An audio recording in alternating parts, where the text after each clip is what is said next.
Di dunia yang serba cepat ini, banyak orang mendefinisikan kelimpahan secara sempit, sebagai angka di rekening, jumlah properti yang dimiliki, atau status sosial yang berhasil diraih. Namun jika kita menelusuri lebih dalam, kita akan menemukan bahwa kelimpahan sejati bukanlah soal banyaknya hal yang kita punya, melainkan tentang siapkah kita untuk menerimanya. Kelimpahan adalah frekuensi. Ia bukan sesuatu yang dikejar, tapi sesuatu yang diselaraskan. Seperti gelombang radio, kita hanya bisa menangkap siarannya jika berada di frekuensi yang sama. Demikian juga dengan kelimpahan, ia tidak datang kepada siapapun yang sembarangan memintanya, ia datang kepada mereka yang siap menerimanya secara mental, emosional, dan spiritual. Banyak orang berkata ingin lebih uang, lebih cinta, lebih kesuksesan, namun mereka tak menyadari bahwa diri mereka masih seperti gelas kecil yang mencoba menampung air dari lautan. Ketika kita belum memperbesar kapasitas diri, kelimpahan justru bisa terasa membanjiri, bahkan menyakitkan. Maka, bukan hanya soal meminta lebih, tetapi tentang menjadi lebih besar sebagai pribadi, agar mampu menampung lebih tanpa tumpah. Siap berarti terbuka, siap berarti menerima tanpa takut kehilangan, siap berarti tidak menahan tapi juga tidak berlebihan. Dan siap, seringkali, bukan tentang apa yang kita punya, tapi siapa kita menjadi. Kelimpahan adalah cerminan dari keseimbangan dalam diri. Ia datang ketika kita berhenti mengejar dan mulai menyelaraskan. Ketika kita berhenti bertanya, kapan datangnya, dan mulai bertanya, apakah aku siap jika ia datang hari ini? Karena pada akhirnya, kelimpahan tidak membutuhkan tempat di luar, ia mencari rumah di dalam.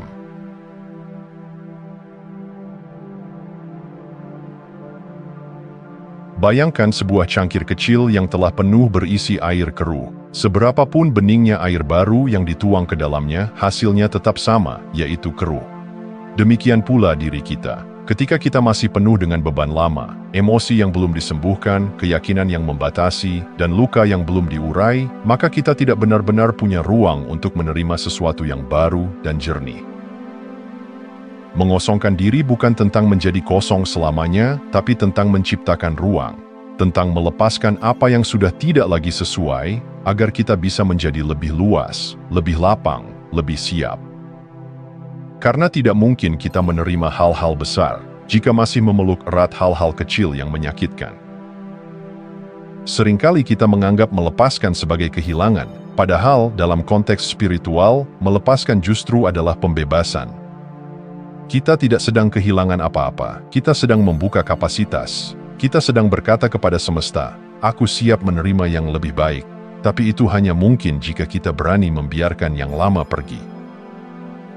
Emosi yang lama dipendam adalah seperti benda-benda lama yang kita simpan di gudang. Lama-lama, kita sendiri lupa bahwa ia ada di sana, namun baunya tetap memengaruhi suasana. Trauma lama, meski tak lagi diingat secara sadar, bisa menjadi penghalang besar bagi aliran kelimpahan. Maka mengosongkan diri juga berarti membersihkan gudang jiwa. Bukan untuk dilupakan, tapi untuk diterima, dimaknai, lalu dilepaskan. Dalam kekosongan, justru ada potensi tak terbatas. Seperti kanvas kosong yang bisa dilukis apa saja, hati yang bersih adalah tempat subur bagi keajaiban untuk tumbuh. Maka jangan takut pada kekosongan, di sanalah semua hal baru bermula.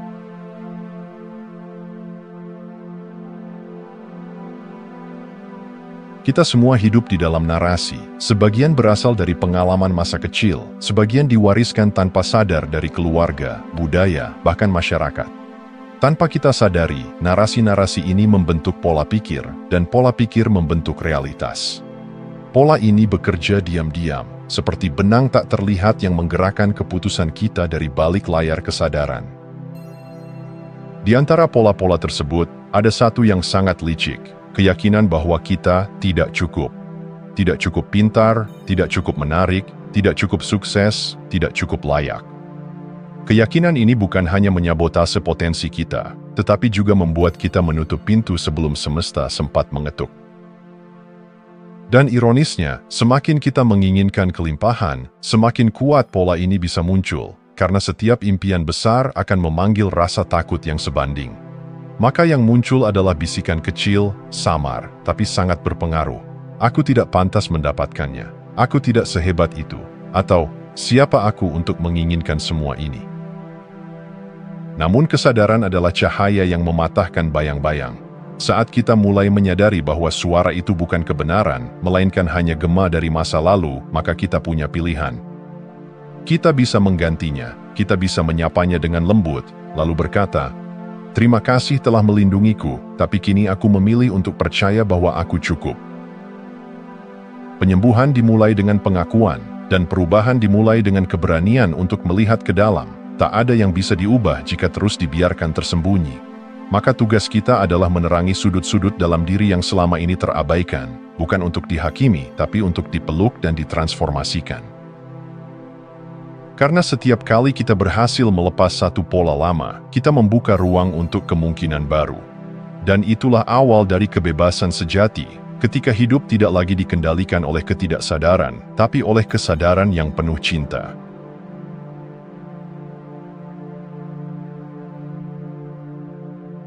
Bayangkan ingin membangun rumah bertingkat 10, tetapi hanya punya pondasi seukuran gubuk.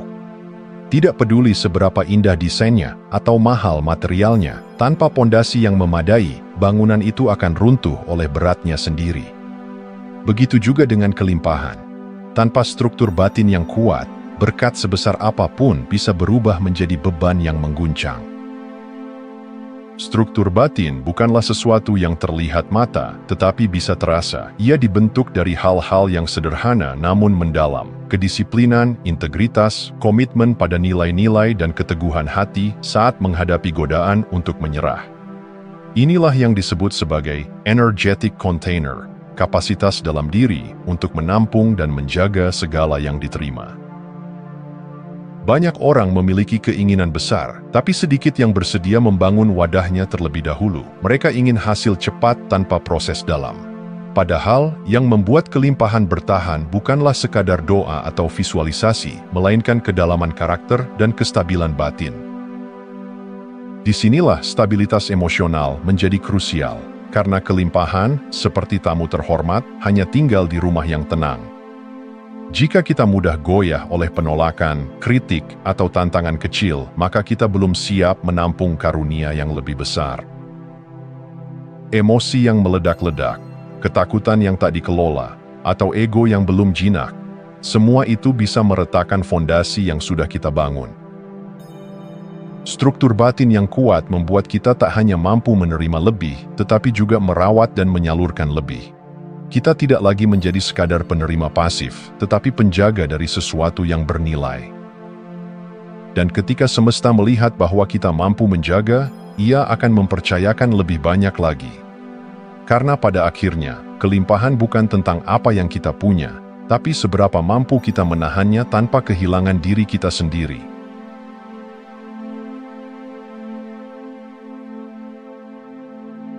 Pertumbuhan sejati tidak pernah terjadi dalam sekejap. Ia seperti biji yang harus berakar dalam gelap sebelum menjulang ke cahaya.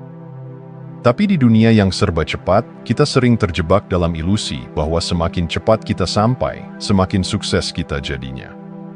Padahal, terburu-buru seringkali menjadi cara halus untuk menghindari rasa tak nyaman yang muncul di tengah proses. Proses bertumbuh tidak selalu manis. Ia datang dengan rasa canggung, ragu, kadang bahkan hampa. Ini bukan pertanda bahwa kita salah arah, melainkan sinyal bahwa kita sedang mengubah bentuk. Seperti balon yang perlahan diperbesar, jika kita memaksanya terlalu cepat, ia akan pecah. Begitu pula diri kita, pertumbuhan yang dipaksakan bisa mengundang kehancuran sebelum kematangan. Menjadi nyaman dalam ketidakpastian adalah seni yang hanya bisa dikuasai melalui keberanian untuk tinggal lebih lama dalam ruang abu-abu. Disinilah kita belajar tentang kesabaran, ketekunan, dan kebesaran hati untuk tidak menyerah ketika hasil belum terlihat. Disinilah kita belajar bahwa tidak ada yang salah dengan berjalan pelan, selama setiap langkah membawa kita lebih dekat pada keutuhan diri. Pertumbuhan tidak selalu tampak dramatis. Kadang, ia hadir dalam keputusan-keputusan kecil yang diulang dengan setia, dalam memilih jujur meski sulit, dalam tetap tenang ketika mudah marah, dalam percaya ketika segala hal belum jelas. Setiap momen itu adalah latihan memperbesar wadah batin kita, hingga suatu hari kita menyadari, ternyata kita telah tumbuh tanpa kita sadari. Bersahabat dengan proses berarti kita berhenti memperlakukan hidup sebagai perlombaan, dan mulai menjalaninya sebagai tarian. Ada iramanya sendiri, ada langkah cepat dan langkah pelan, tapi selama kita tetap hadir dalam setiap hentakan, kita tak akan tersesat. Dan justru karena tidak terburu-buru, kita bisa menikmati keajaiban yang hanya bisa dilihat oleh mereka yang berjalan dengan kesadaran.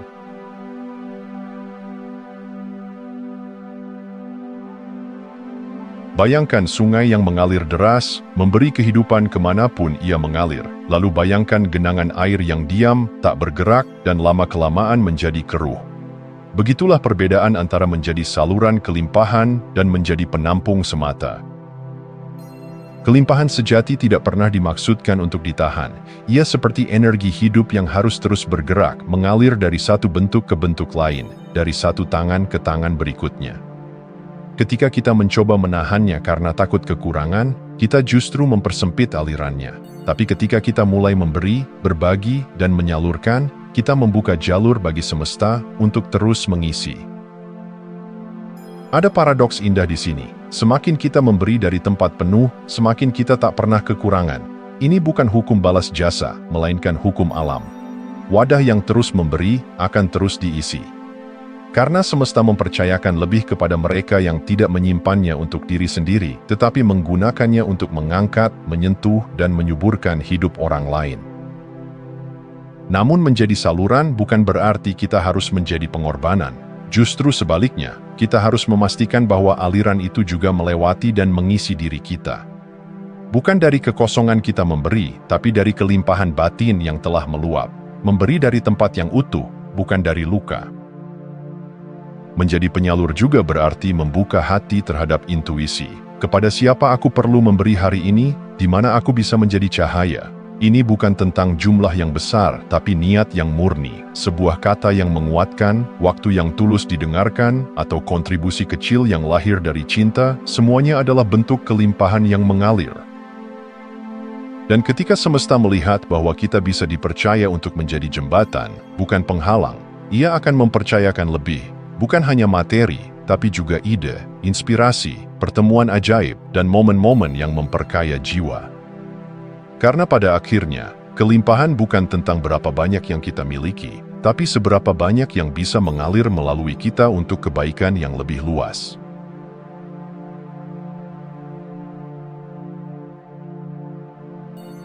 Setiap tingkat kelimpahan membawa medan energinya sendiri. Seperti stasiun radio yang hanya bisa menangkap frekuensi tertentu jika disetel dengan tepat, hidup kita pun hanya bisa menangkap dan menampung kelimpahan sejauh kita menyelaraskan energi kita dengannya. Ini bukan tentang memanipulasi dunia luar, tapi tentang menyelaraskan dunia dalam. Kelimpahan tidak datang karena kita mengejarnya, tetapi karena kita telah menjadi versi diri yang bisa menerimanya. Ia muncul bukan sebagai hadiah, tapi sebagai cerminan dari getaran yang telah kita pancarkan secara konsisten. Untuk menyesuaikan diri dengan vibrasi kelimpahan yang lebih tinggi, kita perlu meninggalkan pola energi lama, rasa takut, kurang, iri, dan kebiasaan membandingkan. Sebaliknya, kita perlu mulai berlatih hadir dalam rasa syukur, keyakinan, kelegaan, dan keterbukaan. Emosi-emosi ini adalah bahasa energi. Mereka tidak hanya membentuk cara kita melihat dunia, tapi juga menentukan jenis pengalaman yang datang menghampiri. Visualisasi menjadi salah satu jembatan penting. Ketika kita membayangkan dengan penuh rasa, kita sedang mengirim sinyal kuat ke semesta bahwa kita telah siap. Namun visualisasi tanpa syukur hanya menjadi fantasi kosong, dan syukur tanpa aksi hanya menjadi doa yang belum dilengkapi. Ketiganya, visualisasi, syukur, dan aksi selaras harus berjalan bersama. Aksi selaras bukan berarti kerja keras membabi buta, tapi tindakan kecil yang lahir dari intuisi dan keyakinan. Ketika pikiran, emosi, dan tindakan kita menyatu, kita menciptakan resonansi. Dan resonansi itulah yang memperbesar wadah batin kita, membuat kita selaras dengan realitas yang lebih besar dari sebelumnya. Pada akhirnya, kelimpahan adalah tentang menjadi. Menjadi pribadi yang tidak hanya menginginkan, tapi memancarkan. Tidak hanya berharap, tapi mencerminkan. Dan saat energi kita telah menyatu dengan versi kehidupan yang kita impikan, kehidupan itu pun akan datang, bukan sebagai kejutan, tapi sebagai kepulangan. Terima kasih sudah menonton. Jangan lupa like, komen, dan subscribe untuk dukung channel ini terus berkembang. Sampai jumpa di video selanjutnya.